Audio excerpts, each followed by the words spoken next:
کا کیس تھا، اس میں جو موڈس اپرنڈائی اپنایا گیا تھا، جو طریقہ واردات اپنایا گیا تھا، ایگزیکٹلی وہی طریقہ بے نامی اکاؤنٹس کے اندر اس میں بھی نظر آتا ہے کہ دوسروں کے ڈاکومنٹس استعمال کر کے اس میں شہباز شریف صاحب نے آج بھی وہ جو ایفیڈیوٹ ہے وہ کسی لیگل فورم کے اوپر اسحاق ڈار صاحب نے جو دیا تھا، وہ آج تک اس کو انہوں نے لیگل فورم کے اوپر ریبٹ نہیں کیا.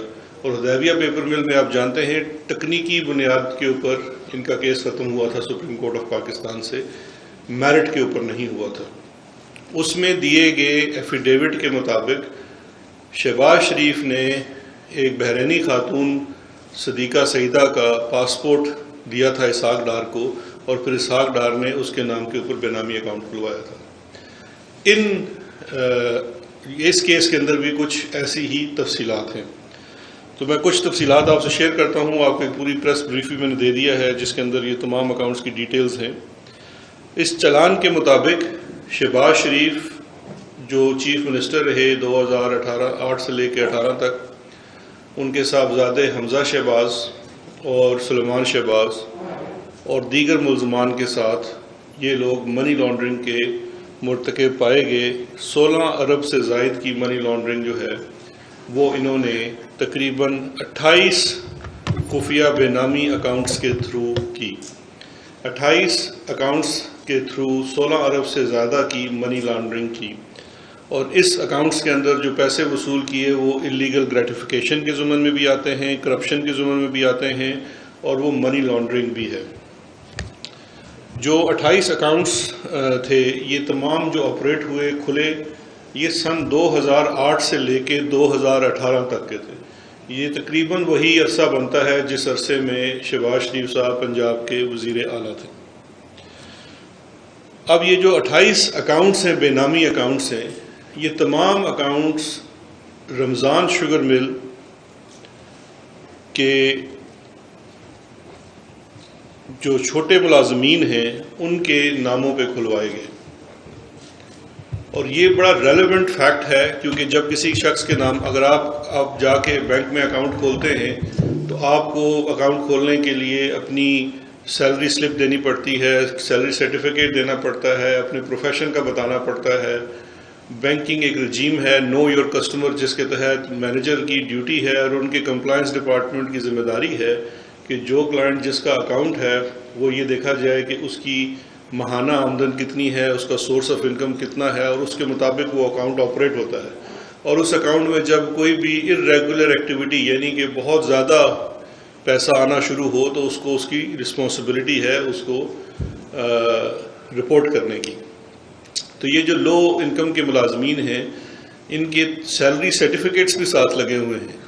رمضان شوگر مل ہی ان کے اکاؤنٹس کھلوا رہا ہے، اور وہ تمام جو لوگ ہیں وہ تقریباً 5,500 روپے سے لے کے کوئی 30,000 روپے تک کی ملازمت کر رہے ہیں، لیکن ہر کسی کے اکاؤنٹ میں اربوں روپے ٹرانزیکٹ ہو رہے ہیں. اس میں جو ایف آئی اے کی ٹیم نے جو انویسٹیگیشن کی ہے اس میں تقریباً ان 28 اکاؤنٹس کے اندر 17,000 ٹرانزیکشنز ہیں جن کا انویسٹیگیشن کی گئی ہے. اور یہی وجہ ہے کہ یہ چلان مکمل کرنے میں تقریباً 1 سال کے قریب عرصہ لگا ہے، کیونکہ اس میں ملٹیپل بینکس تھے، برانچز تھی. کچھ برانچیں لاہور کی تھی، کچھ چنیوٹ کی تھی جہاں پہ رمضان شوگر مل ہے.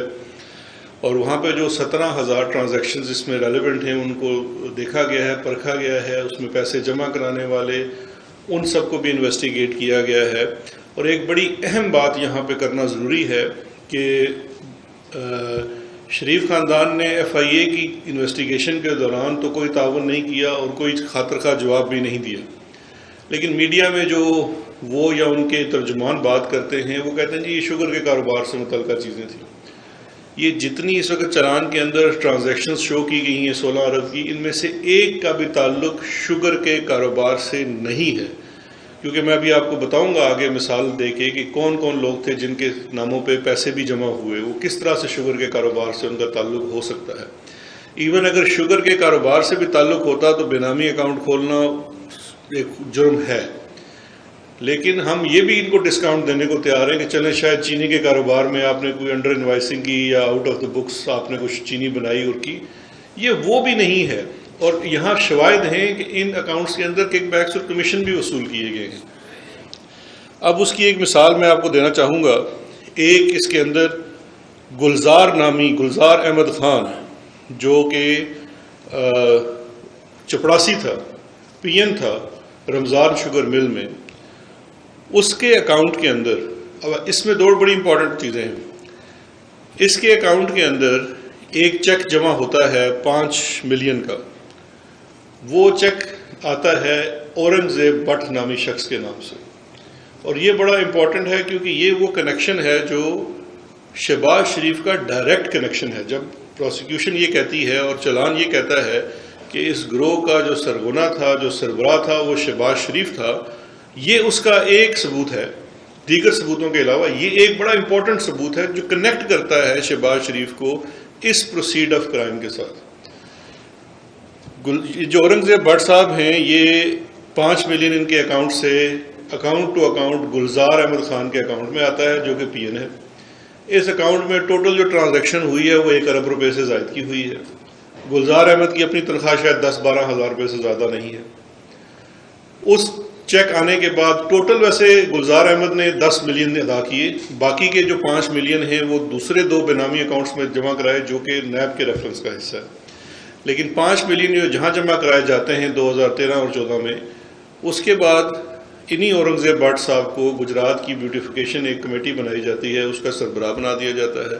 اس کا نوٹیفیکیشن پی ایس او ٹو سی ایم جو ہیں چیف منسٹر اس وقت کے شہباز شریف، ان کے جو پی ایس او بڑے مشہور شخص ہیں، آپ ان کو جانتے ہیں، عطا تارڑ صاحب، ان کے نام سے وہ لیٹر جاتا ہے اور اس کی کمپوزیشن میں ان کو سربراہ بنا دیا جاتا ہے، اور تمام جو ٹی ایم اے ہے گجرات کا اور ڈی سی ہے ان کو ان کے ماتحت کیا جاتا ہے اور وہ ان کو اپوائنٹ کیا جاتا ہے۔ اور میں دیکھ رہا تھا کل آپ میں سے شاید کسی چینل نے اورنگزیب بٹ صاحب کا انٹرویو بھی کیا ہے، وہ میرے پاس پہنچا اور بڑا اچھا ہے کیونکہ ایف آئی اے سے تو تعاون نہیں کر رہے، ان کی گرفتاری بھی ہے تو وہ پری ارسٹ بیل پہ ہیں۔ لیکن اس انٹرویو کے اندر اورنگزیب بٹ خود ایڈمٹ کر چکا ہے، اس کا ایڈمیشن موجود ہے، اس کے پاس کوئی جواب ہی نہیں ہے اس چیز کا کہ یہ پیسے اس نے، اور وہ مان رہا ہے، وہ کنفیس کر رہا ہے، وہ انکاری بھی نہیں ہے کہ یہاں کہ میرا چیک چوری ہو گیا تھا، وہ کہتا ہے جی میں نے پارٹی فنڈ میں پیسے دیے تھے۔ اب سوال یہ پیدا ہوتا ہے کہ اگر آپ نے شہباز شریف کو پارٹی فنڈ میں پیسے دیے ہیں تو وہ گلزار احمد خان کے اکاؤنٹ میں کیسے چلے جاتے ہیں؟ اور گلزار احمد خان کے اکاؤنٹ میں 2 بڑی مزیدار چیزیں اور ہیں۔ ایک چیز تو یہ ہے کہ گلزار احمد کے اکاؤنٹ میں سے جو شخص یہ پیسے وڈرا کرتا ہے اس کا نام ہے مسرور انور۔ مسرور انور اس کیس میں بھی ملزم ہے اور نیب کے کیس کے اندر بھی ملزم ہے۔ مسرور انور ان کے پرسنل کیشیئر کے طور پہ ملازم بھی ہے، اس کا ثبوت بھی موجود ہے، اور مسرور انور پیسے یہاں سے کیش نکلواتا ہے اور کیش پیسے ہی شہباز شریف صاحب کے اکاؤنٹ میں جمع کراتا ہے اور حمزہ شہباز کے اکاؤنٹ میں جمع کراتا ہے۔ تو یہ وہ لنک ہے سیدھا گریٹیفیکیشن کا کہ آپ کو کوئی بھی پارٹی کے اندر بھی عہدہ دیا جاتا ہے تو جو پارٹی فنڈ کے نام پہ پیسے لیے جاتے ہیں وہ بھی ان اکاؤنٹوں میں جاتے ہیں۔ تیسرا بڑا امپورٹنٹ فیکٹ گلزار احمد خان کے اکاؤنٹ کے بارے میں، گلزار احمد خان 2015 میں فوت ہو جاتا ہے، اس کے بعد بھی گلزار احمد خان کا اکاؤنٹ چلتا رہتا ہے اور یہی مسرور انور وہاں سے کیش وڈرا بھی کرتا ہے۔ یہ اکاؤنٹ 2017-18 تک آپریٹو رہتا ہے اور کوئی بینک، کوئی ریگولیٹر سوال کیوں نہیں پوچھتا؟ انسٹیٹیوشنل کیپچر، جو کام سندھ میں ہو رہا تھا، آپ کو جو فیک اکاؤنٹس کا سندھ کا یاد ہے، وہی کام یہاں پنجاب کے اندر ہو رہا تھا۔ صرف مسئلہ یہ تھا کہ اس بیچارے کی ریپیوٹ بہت بری تھی تو اس کو تو سارے پہلے برا سمجھتے تھے۔ یہ جو ہمارا خادم اعلیٰ تھا یہ تقریباً پتہ نہیں کون سا آلہ نکلا ہے، منی لانڈرنگ والا آلہ نکلا ہے۔ اس کے بعد آگے چلتے ہیں، گلزار احمد خان کی جو سیلری تھی وہ 12,000 روپے ماہانہ تھی، اس کا سرٹیفکیٹ لگا ہوا ہے ساتھ بینک اکاؤنٹ کا کھولنے کے لیے۔ اب جن لوگوں کے نام پہ اکاؤنٹس کھولے گئے ہیں ان کی ذرا آپ دیکھ لیجئے کہ یہ جو ہم کہتے ہیں بے نامی اکاؤنٹس اور منی لانڈرنگ کیسے ہوتی ہے۔ ملک مقصود یہ پی این ہے رمضان شوگر مل میں اور شریف گروپ میں، 25,000 روپیہ اس کی سالانہ تنخواہ ہے، اکاؤنٹ اوپننگ فارم کے ساتھ لگی ہوئی ہے۔ لیکن اس کے 7 اکاؤنٹس ہیں جو کہ 2015 سے لے کے 2018 تک آپریٹ ہوتے ہیں اور اس میں 3.7 ارب روپے کی اس کے اندر ٹرانزیکشن ہوتی ہے، پیسے جمع کرائے جاتے ہیں مختلف کمپنیوں کے چیکوں سے، کیشوں سے، اور وہاں سے وڈرا ہوتے ہیں۔ اگلا ہے اسلم کیشیئر ہے شریف گروپ میں، رمضان شوگر مل میں 10,000 روپے ماہانہ اس کی آمدن ہے، جو اس کی سیلری ہے۔ 2 اکاؤنٹس اس کے نام پہ کھولے گئے جن میں 1.7 ارب روپے کی منی لانڈرنگ ہوتی ہے۔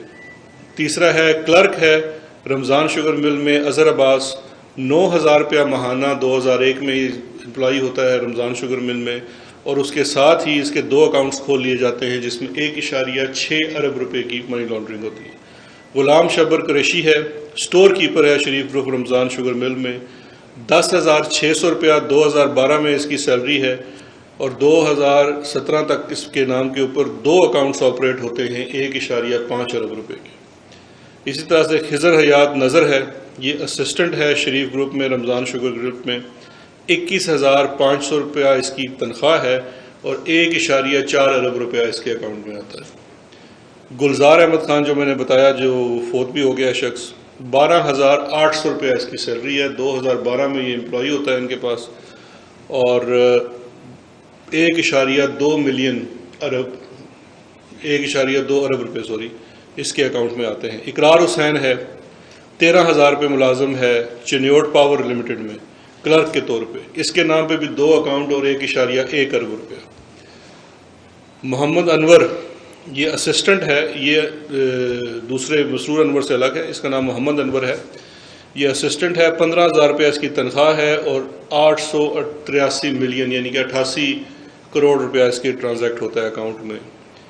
یاسین ہے، گو ڈاؤن کلرک کے ساتھ رجسٹر ہے، ملازم ہے، 31,000 روپیہ اس کی تنخواہ ہے اور اس کے اکاؤنٹ میں 71 کروڑ روپے آتا ہے۔ اسی طرح سے توقیر الدین اسلم ہے، یہ head office 55K model town میں شریف گروپ میں ملازم ہے، 21,000 روپیہ تنخواہ ہے، 3 اکاؤنٹس آپریٹ ہوتے ہیں 48 کروڑ روپے کے۔ ظفر اقبال انجم اسسٹنٹ ہے شریف گروپ میں رمضان شوگر گروپ میں، 14,000 روپے پہ ملازم ہے، 1 اکاؤنٹ میں 52 کروڑ روپے آتے ہیں۔ تنویر الحق ڈیٹا انٹری آپریٹر ہے شریف گروپ میں، 15,000 روپے ملازم ہے، 51 ارب روپے آتے ہیں۔ کاشف مجید جو ہے یہ رمضان شوگر میں IT کلرک ہے، 20,000 روپیہ اس کی تنخواہ ہے اور 36 کروڑ روپیہ اس کے اکاؤنٹ میں آتا ہے۔ اور مسرور انور جو کہ پرسنل کیشیئر ہے اور وہی ساری کیش نکالتا تھا، لیکن اس کے نام پہ بھی ایک اکاؤنٹ کھلوا لیا جاتا ہے اور اس میں 23 کروڑ روپیہ ٹرانزیکٹ کیا جاتا ہے۔ تو یہ وہ لوگ تھے، اور یہ تمام ڈیورنگ تفتیش ان لوگوں نے اقرار کیا ہے کہ ہمارے ناموں پہ جب ہم ملازمت کرتے تھے ہمارے ناموں پہ اکاؤنٹ کھولے گئے، اور وہ اکاؤنٹ کھولنے کے بعد تمام جو چیک بکس تھی، سب چیزیں تھیں، وہ ہم سے لے لی گئی، اور یہ شرط تھی وہاں ملازمت کرنے پہ، اگر آپ نے ملازمت کرنی ہے تو یہ آپ کے نام پہ اکاؤنٹ کھولیں گے ورنہ آپ فارغ ہیں۔ تو قانون کی مجھے تو ویسے ان لوگوں کے ساتھ ہمدردی ہے، کیونکہ میں یہ سمجھتا ہوں کہ ان لوگوں کا معاشی استحصال بھی کیا گیا ہے، یہ عام غریب لوگ تھے، لیکن قانون کے طور پہ مجبوری تھی ان کو بھی ملزم بنانے کی، تو وہ چالان کے اندر یہ ملزمان ہیں۔ باقی یہ قانون کے تحت آزاد ہیں، اگر ان میں سے کوئی بھی بندہ اپروور یا کنفیشن کرنا چاہتا ہے تو وہ جو پروسیکیوشن ہے وہ اس پہ فیصلہ کر سکتی ہے۔ اچھا، اب اس کے بعد دوسری بڑی امپورٹنٹ چیز ہے کہ ان اکاؤنٹس کے اندر یہ جو ہم پیسہ کہہ رہے ہیں 16 ارب روپیہ آیا ہے، یہ کہاں سے آیا ہے؟ یہ 16 ارب روپیہ اس کے اندر جو سارا آیا ہے، میں آپ کو اس کی تفصیل دی ہوئی ہے ناموں کے ساتھ، آپ کے ساتھ جو پریس بریف شیئر کیا ہے، لیکن میں آپ کو کچھ مثالیں دے دیتا ہوں۔ کریانے merchant, school teacher, handicraft shops, جوتوں کی دکان، الیکٹرک ویئر شاپس، ٹائروں کی دکانیں، گھی کی دکانیں، metal scrap, auto parts, garments, cutlery, dry fruit, chicken supplier, furniture shop, dental equipment, sanitary store, cement dealer, oxygen cylinder, old car dealers. ایک وکیل صاحب نے پیسے جمع کرائے ہوئے ان اکاؤنٹوں کے اندر، اور FIA نے تمام لوگوں سے تفتیش کی، تمام لوگوں سے پوچھا گیا، اور ان میں سے ایک شخص نے بھی یہ پیسہ نہ شریف گروپ کو ادا کیا نہ کچھ، یہ سارے ان کو منی لانڈرنگ میں فلائنگ چیکس کہتے ہیں۔ یہ مختلف ٹرانزیکشنز کو حلال شو کرنے کے لیے آپ مارکیٹ سے چیکس اٹھا لیتے ہیں جو اوپن چیکس ہوتے ہیں، اور ان کو ان اکاؤنٹس میں جمع کرا کے بینکنگ ٹرانزیکشن کے تھرو کرا کے اس کو استعمال کیا جاتا ہے۔ یعنی کہ جو آپ نے کوئی بھی انلیگل پیسہ لینا ہے، کیونکہ یہی موڈس اپرنڈائے سندھ میں استعمال ہوا تھا، جہاں پہ ٹھیکیداروں کو جو ٹھیکوں کے بدلے پیسے لیے جاتے تھے وہ انہی فلائنگ چیکس کے تھرو ان بے نامی اکاؤنٹس میں جمع کرائے جاتے تھے جو فالودے والے اور دیگر لوگ تھے۔ اور ہم شہباز شریف صاحب کو اس میں، چونکہ اس کو کہتے ہیں کہ یہ اس پورے کام کے جد امجد ہیں، سرغنہ ہیں، بڑے تربیت یافتہ ہیں، کیونکہ ماضی میں بھی 90s میں 90 کی دہائی میں جب حدیبیہ پیپر مل والا بڑا مشہور کیس میں منی لانڈرنگ ہوئی تھی تو یہی موڈس اپرنڈی کہ کسی دوسرے شخص کا جو آئیڈینٹی ہے وہ استعمال کر کے بینک اکاؤنٹس کھلوائے گئے، ان میں ٹرانزیکشن کی گئی، اور اپنے بنائے ہوئے قانون کے تحت کہ باہر سے پیسہ لائیں تو سوال نہیں ہوگا، تو اس زمانے میں ٹیٹیاں لگوائی۔ تو ایک طرف تو انہوں نے ٹیٹیوں کا کاروبار دوبارہ کیا جو کہ نیب کے ریفرنس کا حصہ ہے، اور دوسری طرف انہوں نے بے نامی اکاؤنٹس کے اندر جو لوکل یہاں پہ گرائی کی جاتی تھی وہ تھرو ان بے نامی اکاؤنٹس کے تحت کی گئی، اور جب ٹائم اپنا اقتدار میں پورا ہوا تو یہ تمام بے نامی اکاؤنٹس بند کر دیے گئے۔ ایف آئی اے نے اپنا چلان جو ہے وہ مکمل کر کے جمع کرا دیا ہے۔ ابھی نیکسٹ ڈیٹ میرے خیال ہے 20 سے 21 تاریخ ہے، ابھی اس میں جو چارج شیٹ کا عمل جاری ہوگا وہ شروع ہوگا۔ ابھی پہلے جورسڈکشن بھی ڈیسائیڈ ہونی ہے کیونکہ ان کی بیلیں جو ہیں وہ بینکنگ کورٹس میں لگی ہوئی ہیں، جبکہ جو چلان داخل ہوا ہے اس میں بینکنگ آفینسز نہیں ہیں۔ منی لانڈرنگ اور پریونشن آف کرپشن ایکٹ 1947، اس میں سمجھتا ہوں شریف خاندان کا ایک اور گلا بھی دھل گیا، جو اکثر وہ شکایت کرتے تھے کہ نیب تو ایک ڈکٹیٹر کا بنایا ہوا قانون ہے۔ ویسے وہ بھی غلط کہتے تھے کیونکہ نیب جو ہے وہ ایگزیکٹلی جو 99 کا ایکٹ ہے وہ 97 کے ہی ان کے بنائے ہوئے احتساب آرڈیننس کی نقل ہے، لیکن اب تو ہم نے 1947 کے پریونشن آف کرپشن ایکٹ کے تحت ان کو یہاں پہ چارج کر دیا ہے، تو ان کا یہ گلا بھی دھل گیا ہے۔ تو یہ تو جناح صاحب کے زمانے کا بنا ہوا قانون ہے، تو ان کا یہ گلا بھی دھل گیا، اس کے تحت بھی یہ منی لانڈرر اور مجرم قرار پائے ہیں۔ اب ایک ہماری، اور مجھ سے زیادہ میں سمجھتا ہوں یہ آپ کا پہلا سوال بھی ہوگا اور ہم سب کی یہ خواہش بھی ہے کہ ان مقدمات کا جلد از جلد کوئی منطقی نتیجہ نکلے۔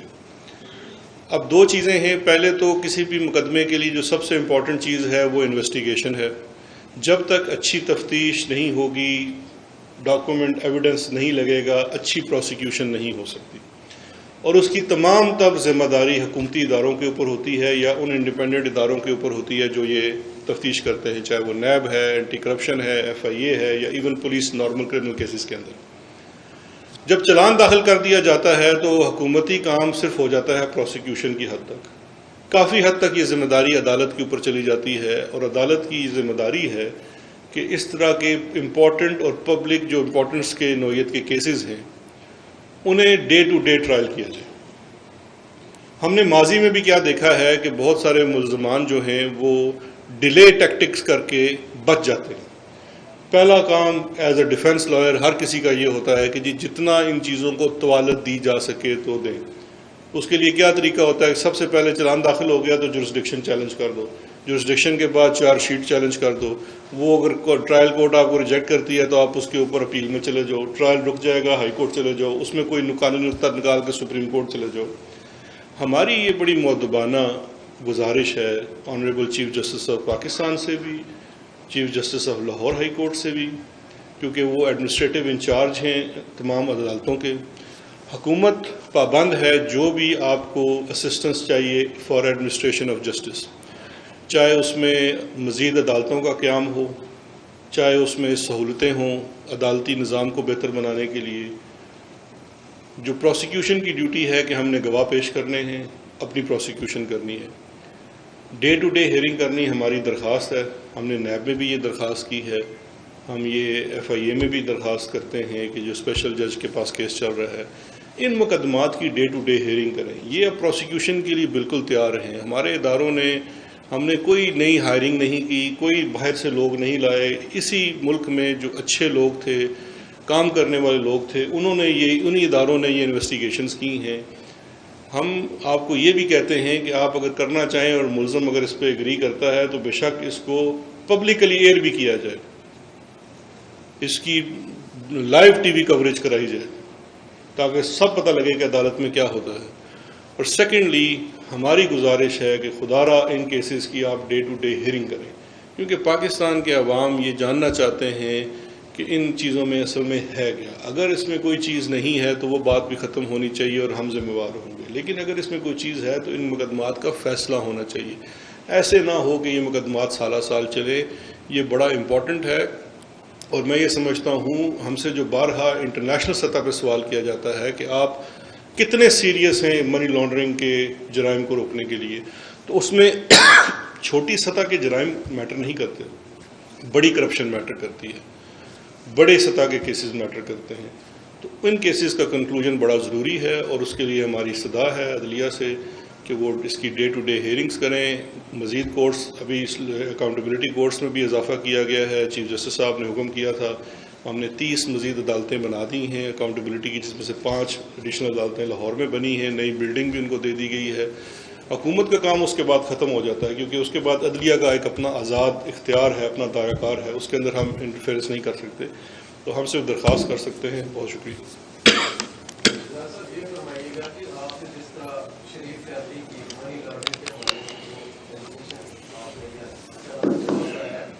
اس حوالے سے یہ بتائیے گا کہ کیا آپ نے ایف اے ٹی ایف کے اجلاس میں بھی یہ پلی لی ہے کہ ہمارے فلاں پارٹی نے یا فلاں لوگوں نے یہ منی لانڈرنگ کی ہے؟ دیکھیں، ابھی جو ایف اے ٹی ایف کے پاس تو بڑا ایک میکینیکل سا سسٹم ہوتا ہے اس اجلاس کا، اور میں چونکہ اس کا حصہ نہیں ہوں، کبھی میں اس اجلاس میں شرکت نہیں کی ہے، وہاں پہ ایک ٹیکنیکل ٹیم جاتی ہے ہماری، جس میں ایف آئی اے بھی ہے، نیب بھی ہے، اور اسٹیٹ بینک ہے، ایف ایم یو ہے، اس کے اندر انٹیریئر منسٹری وغیرہ ہوتی ہے، فائنانس منسٹری ہوتی ہے۔ اس کے اندر ایک پورشن ضرور ہے جس کے اندر کیسز ہیں، اور ان کیسز میں ایک سوال ان کا بڑا امپورٹنٹ ہے، وہ کہتے ہیں پروسیکیوشن، کتنے منی لانڈرنگ کی کیسز کی، وہ ایک اس کا ویٹیج کرنے کا اندازہ ہے کہ آپ نے پچھلے سال میں کتنے منی لانڈرنگ کے کیسز فائل کیے، اس میں سے کتنے کیسز، وہ کوالٹی پہ بھی جاتے ہیں، وہ ہائی پروفائل کیسز ہیں، لو پروفائل کیسز ہیں، اور ان کی پروگریس کیا ہے۔ تو میں یہ سمجھتا ہوں کہ ہمیں آنے والے اجلاس کے اندر یہ بھی اٹھانا چاہیے، کیونکہ ان تمام کیسز کا ایک حصہ بیرون ملک بھی ہے۔ مثال کے طور پہ اس پرٹیکولر کیس کی اگر آپ بات کریں تو اس کا ایک بہت اہم حصہ جو ہے، اس کا ایک اہم ملزم جو ہے، وہ برطانیہ میں مقیم ہے، اس کی ایکسٹریڈیشن ریکویسٹ بھی فائل ہوئی ہے، تو اس کی برطانیہ کی شہریت بھی نہیں ہے ہماری اطلاع کے مطابق، تو وہ کیسے برطانیہ میں بیٹھا ہوا ہے؟ یہ تمام سوال ان اجلاس کے اوپر اٹھائے جانے چاہیے، اور ہم بالکل اس پہ غور بھی کریں گے۔ سر، یہ بھی بات کی آپ نے برطانیہ کے حوالے سے، سلمان شہباز، عمران جو ان کے داماد ہیں شہباز کی، اور میاں نواز شریف، یہ درخواستوں کے علاوہ فیکچولی پوزیشن کیا ہے واپس لانے کے لیے؟ کیونکہ ابھی 2 سال پہلے آپ نے پریس کانفرنس کی تھی، وہ آ رہا ہے تو جا رہا ہے نواز شریف اور سلمان، فیکچولی کہاں پہ کھڑے ہیں آپ ان کو واپس لانے کے لیے؟ دیکھیں جی، 3 کیسز ہیں اس وقت، اگر ان کی آپ خاندان کی بات کریں، بلکہ 4 کیسز ہیں، اسحاق ڈار کو بھی شامل کر لیجیے۔ اسحاق ڈار کی ایکسٹریڈیشن ہم نے فائل کی تھی 2018 کے اینڈ میں شاید۔ ایکسٹریڈیشن ہماری ٹریٹی برطانیہ کے ساتھ موجود نہیں ہے۔ ایکسٹریڈیشن جب آپ فائل کرتے ہیں تو اس کو آپ میوچل رضامندی کے اوپر ہوتی ہے، اور اس کا پہلا سٹیپ یہ ہے کہ آپ ایک ایم او یو سائن کرتے ہیں جس پہ حکومت ایگری کرتی ہے، اور اس کے بعد پھر ایک جوڈیشل کارروائی ہونی ہوتی ہے۔ اسحاق ڈار صاحب کے اوپر ہمیں جو پہلی سکسیس ملی وہ 2019 میں برطانیہ نے پاکستان کے ساتھ، ابھی تک پاکستان اور برطانیہ کا صرف ایک کیس کے اوپر ایم او یو سائن ہوا ہے، اور وہ اسحاق ڈار کا کیس ہے۔ اس وقت جو ان کے ہوم سیکرٹری تھے ساجد جاوید صاحب، انہوں نے وہ ایگریمنٹ سائن کیا تھا، پاکستان کی طرف سے میں نے سائن کیا تھا، ایم او یو تھا جس میں برطانوی حکومت نے آمادگی کی کہ ہم ان کو ایکسٹراڈائٹ کریں گے، اور اس کا کیس انہوں نے اپنی جو لیگل برانچ ہے سی پی ایس اس کو بھجوا دیا۔ اب سی پی ایس نے کیس فائل کرنا ہے ان کی کورٹ کے اندر، جو اس کو ہم پرسو کر رہے ہیں کیونکہ وہ ٹائم کنزیوم کر رہا ہے، اور ہم یہ ایشو ان کے ساتھ بار بار ریز کر رہے ہیں۔ اس میں ایک، چونکہ وہ برطانیہ اپنے قانون کے مطابق ہمیں یہ نہیں بتا سکتا اگر کسی نے اسائلم اپلائی کیا ہے، لیکن ہمیں اپنے ذرائع سے معلوم ہوا ہے کہ اسحاق ڈار صاحب نے اسائلم شاید اپلائی کیا ہوا ہے، جس کی وجہ سے کچھ کمپلیکیشنز پیدا ہو رہی ہیں۔ اس کے بعد 2 اور ایکسٹریڈیشن ریکویسٹ فائل کی گئی ہیں سلمان شہباز اور علی عمران کے کیسز کے اندر۔ ان دونوں ایکسٹریڈیشنز کے اوپر ابھی ایم او یو والا مرحلہ آنا ہے۔ میری ریسنٹلی بھی ان کے پرماننٹ ہوم سیکرٹری سے ملاقات ہوئی، پاکستان آئے ہوئے تھے، کووڈ کی وجہ سے تھوڑے سے ڈیلیز تھے، اور ہمیں پوری امید ہے کیونکہ اس میں جتنی لیگل ریکوائرمنٹس ہیں وہ ہم پوری کر چکے ہیں۔ اب اگر ایم او یو سائن کریں گے تو وہ اس کے اوپر مزید جو پھر لیگل کارروائی ہوتی ہے، کیونکہ تھرو کورٹ ہوتی ہے ایکسٹریڈیشن۔ ہم بھی جب کوئی بندہ بھیجتے ہیں تو یہاں پہ ہم نے پہلے اس کو میجسٹریٹ کے سامنے، پھر ہائی کورٹ سے اس کو پاس کرا کے بھیجتے ہیں۔ نواز شریف کا کیس اس سے مختلف ہے۔ نواز شریف کے کیس کے اوپر ہم نے برطانیہ سے یہ ریکویسٹ کی ہوئی ہے، اور یہ سارا ریٹن ہے، اور ہم نے ان کو باقاعدہ آفیشیل سطح پر ریکویسٹ کی ہوئی ہے نواز شریف کے اوپر ہمارا کہنا یہ ہے کہ نواز شریف کا کیس سلمان اور اسحاق ڈار سب سے مختلف ہے، کیونکہ نواز شریف نمبر 1 ملزم نہیں ہے، مجرم ہے، یہ کنوکٹڈ ہے، اور کنوکٹڈ آدمی کے اوپر برطانیہ کا اپنا جو امیگریشن کا قانون ہے کہ کوئی شخص جب کسی سیریس کرائم کا کنوکٹڈ ہوتا ہے تو اس کو وزٹ ویزا نہیں مل سکتا۔ نواز شریف وہاں علاج کی غرض سے گئے تھے، آج تک انہوں نے کوئی علاج نہیں کروایا، اور انہوں نے جو وزٹ ویزے کی ریکوائرمنٹ ہوتی ہے 185 دن کے قیام کی، وہ گزار چکے ہیں۔ ایک ایکسٹینشن ان کو ملی تھی جو کہ جنرل ایکسٹینشن تھی، کووڈ کی وجہ سے تمام لوگوں کو مل گئی تھی۔ دوسری ایکسٹینشن کے لیے جب نواز شریف نے اپلائی کیا تو گورنمنٹ آف پاکستان نے ان رائٹنگ اس پہ آبجیکشن فائل کی before the home secretary.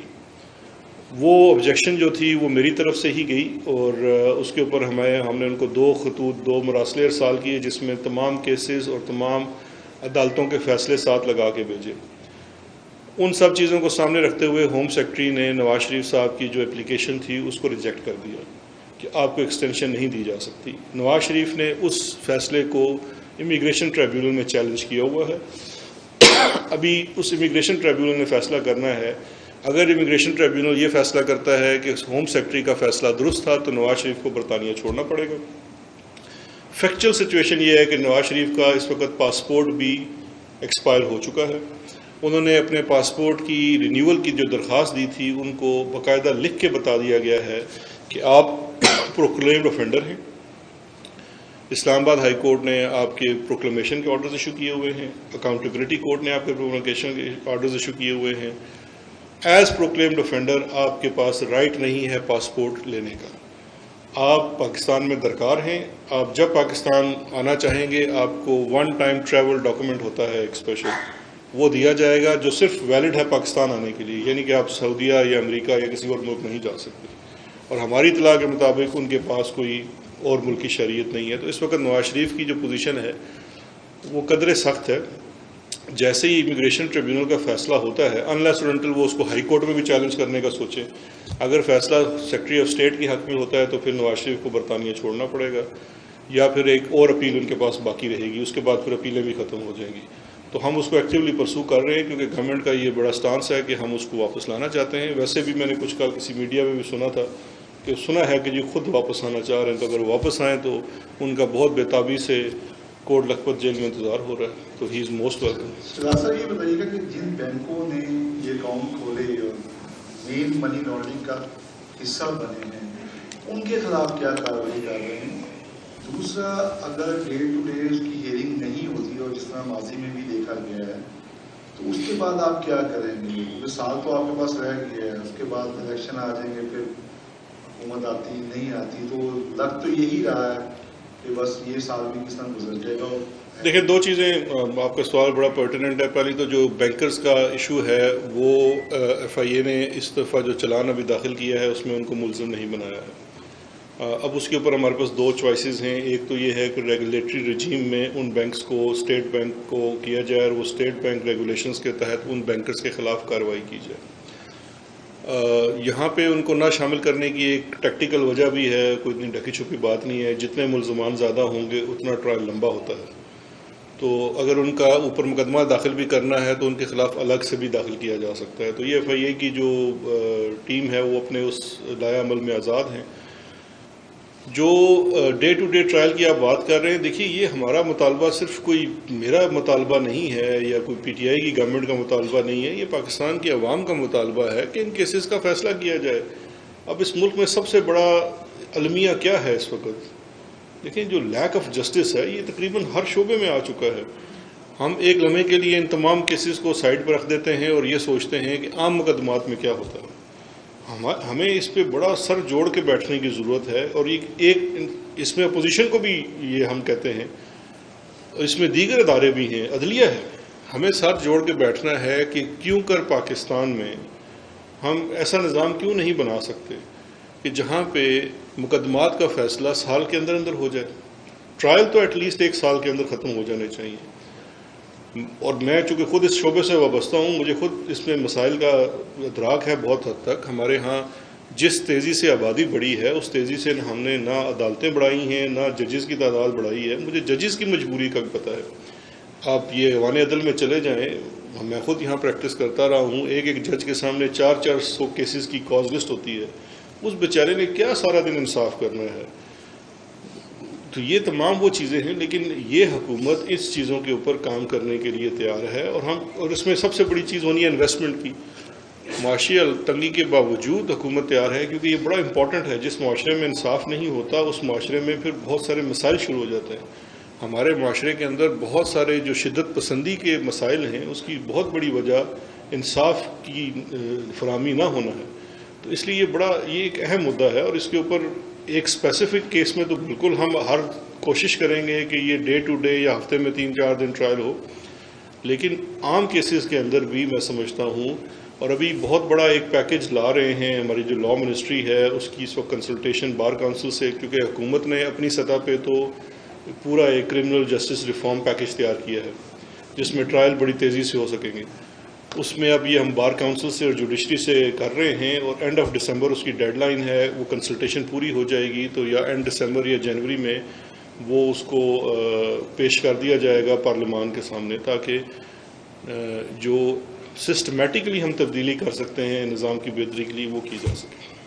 Shahbaz اکبر صاحب یہ بتائیے گا کہ الیکشن سے پہلے عمران خان کو سب سے بڑا چور کہتے تھے، زرداری صاحب کو، نواز شریف صاحب کو، وہ ابھی سب جو ہے جیلوں سے باہر ہے، زرداری صاحب بھی باہر ہیں، نواز شریف صاحب ملک سے باہر ہے، تو اگلے الیکشن میں آپ بھی سمجھتے ہیں کہ جو آپ کا کرپشن ختم کرنے کا بیانیہ ہے یہ کمزور ہو گیا؟ کیسے اس کو ایک سال جو رہ کے آپ کے پاس اس میں ٹھیک کریں گے، اور اگلے الیکشن میں پھر جو ہے کرپشن کا بیانیہ بیچیں گے یا کوئی اور بیانیہ سامنے لائیں گے؟ دیکھیں کرپشن کو ختم کرنے کا بیانیہ جو ہے، یہ کیا آپ سمجھتے ہیں کرپشن ختم ہو گئی ہے؟ اگر کرپشن ختم نہیں ہوئی تو اس کے خلاف آپ کو جنگ کرنی ہے۔ دیکھیے یہ ہمارے معاشرے کی اخلاقی اقدار، اور وزیر اعظم صاحب اس کے بارے میں بار بار ذکر کرتے ہیں۔ ہمارے معاشرے میں آپ اپنے لاہور شہر کو لے لیں، ہماری اخلاقی قدریں کتنی گر چکی ہیں کہ ہم اب اس جگہ پہ آ گئے ہیں، کہتے ہیں جی کیا ہوا، کھاتا ہے تو لگاتا بھی ہے، 100 میں سے جی 40 کی چوری کرتا تھا، 60 لگا تو دیتا تھا، یہ زیادہ بہتر تھا، وہ جو سندھ والا ہے وہ 60 چوری کرتا تھا اور 40 لگاتا تھا۔ جب ہم اس قسم کے بیانیے میں خود شامل ہو جاتے ہیں معاشرے کے طور پہ، تو پھر اخلاقی قدریں کمزور ہو جاتی ہیں۔ ہمیں برکیف اس کے اوپر خود سے بھی ایک جنگ کرنی ہے۔ ہمیں دیکھیے اس چیز کو برا ماننا ہے، ہم اس کی ایکسیپٹنس نہیں کر سکتے۔ یہ کوئی الیکشن کا بیانیہ نہیں ہے، یہ ہمارے معاشرے کو بچانے کی بات ہے۔ اور اگر آپ یہ سمجھتے ہیں کہ اس ملک میں جو یہ کرپشن کا ناسور پھیلا ہوا ہے 70 سال سے، اور اسپیشلی جس میں پچھلے 30-40 جب سے یہ غیر جماعتی انتخابات ہوئے تھے 80 کی دہائی میں، اس کے بعد سے تو سیاست کے اندر کرپشن آ گئی ہے، سیاست کے اندر پیسہ آ گیا۔ تو یہ اگر آپ 3 سالوں میں سمجھتے ہیں کہ اس کو کوئی ختم کر سکتا ہے، تو میں سمجھتا ہوں کہ آپ بہت زیادہ ایکسپیکٹ کر رہے ہیں۔ اور یہ تو وہ کام ہے جس میں سب کو ساتھ دینا پڑے گا، آپ کے میڈیا ہاؤسز کو بہت ساتھ دینا پڑے گا۔ ہر شعبے میں کرپشن آ چکی ہے، صرف کوئی سیاستدانوں کے اندر کرپشن نہیں رہے گی، ہر شعبے میں، جسٹس میں، پولیس میں، صحافت میں بھی کھل کے بات کرتے ہیں، وہاں پہ بھی بہت آ چکی، ہر معاشرے کا برا حال ہو چکا ہے اس مل کے جو اکبر صاحب یہ بتائیے گا کہ 2008 سے 2018 تک آپ نے بتایا کہ اکاؤنٹ چل رہے تھے، ٹرانزیکشن ہو رہی تھیں، اس میں ظاہر ہے بینک مینیجرز بھی وہاں پر موجود ہوں گے جن بینکس میں ٹرانزیکشن ہو رہی تھیں، اور بینکس کے ہیڈ بھی ہوں گے، ٹرانزیکشن ہو رہی تھی تو ایف آئی اے بھی انوالو تھی، جو لوگ ان سیٹس پہ بیٹھے ہوئے تھے ان پر اداروں کا بھی بہت زیادہ اسٹرکٹ چیک ہوتا ہے، وہ چیزیں مانیٹر ہو رہی ہوتی ہیں۔ تو کیا اس وقت سب سو رہے تھے؟ اور دوسری بات یہ کہ کسی کو اس وقت پتہ نہیں لگا، اور کیا جو اس ڈائریکٹلی اگر نہیں تو ڈائریکٹلی جو اس کو فیسیلیٹیٹر رہے تمام تر معاملے کے، کیا ان کے خلاف کوئی کارروائی ہو سکتی ہے؟ کیا ان کو اکاؤنٹیبل ٹھہرایا جا سکتا ہے؟ دیکھیں بالکل، یہ میں نے جس سے پہلے عرض کی کہ یہ تو ریگولیٹری فیلئر ہے نا۔ اگر نظام تو پہلے سے بنا ہوا موجود تھا، اگر نظام صحیح طرح سے کام ہوتا تو یہ فیک اکاؤنٹس کیسے کھل سکتے تھے؟ ایک برانچ مینیجر کو پتہ ہے کہ میرے اکاؤنٹ دیکھیں نا، یہ کوئی 1-1.5 ارب روپیہ کوئی چھوٹی رقم نہیں ہے۔ اگر میری برانچ کے اندر ایک اکاؤنٹ کے اندر 1.5 ارب روپیہ 2 ارب روپیہ کی ٹرانزیکشن ہو رہی ہوتی ہے تو مجھے تو ایز اے مینیجر پتہ ہے، اور پھر میرا ایک کمپلائنس ڈپارٹمنٹ ہے، پھر اس کے اوپر اسٹیٹ بینک آف پاکستان بیٹھا ہوا ہے۔ تو یہ تمام جو ہیں بالکل اس میں قصوروار ہیں، اور اس کے اوپر وہی جو ریگولیٹری فریم ورک ہے اس کے اندر بہت بہتری لانے کی ضرورت ہے۔ اور یہ تمام چیزیں، اور آپ کو پتہ ہے پیچھے بینکنگ کو جرمانے بھی ہوئے ہیں، تو یہ بھی جو اس میں کیس ہے وہ چیز بھی اسٹیٹ بینک کو بھیجی جائے گی کہ وہ اس میں رسپانسبلٹی فکس کریں کہ کون کون ذمہ دار ہے. دیکھیے ہر چیز کو ہم کرمنل ٹرائل میں نہیں لا سکتے. وہ میں سمجھتا ہوں اسٹریٹجیکلی بھی بڑا غلط ہے, کیونکہ پھر وہ آپ آلریڈی جو اوور برڈن جوڈیشل سسٹم ہے اس کو زیادہ برڈن کر دیں گے. تو کچھ ریگولیٹری فریم ورک میں بھی بڑی سخت سزائیں ہیں, وہاں پہ ان کو دی جا سکتی ہے تاکہ مسائل قائم ہو سکے. تو اس میں پھر جو اسٹیٹ بینک آف پاکستان ہے اس کا رول بڑا.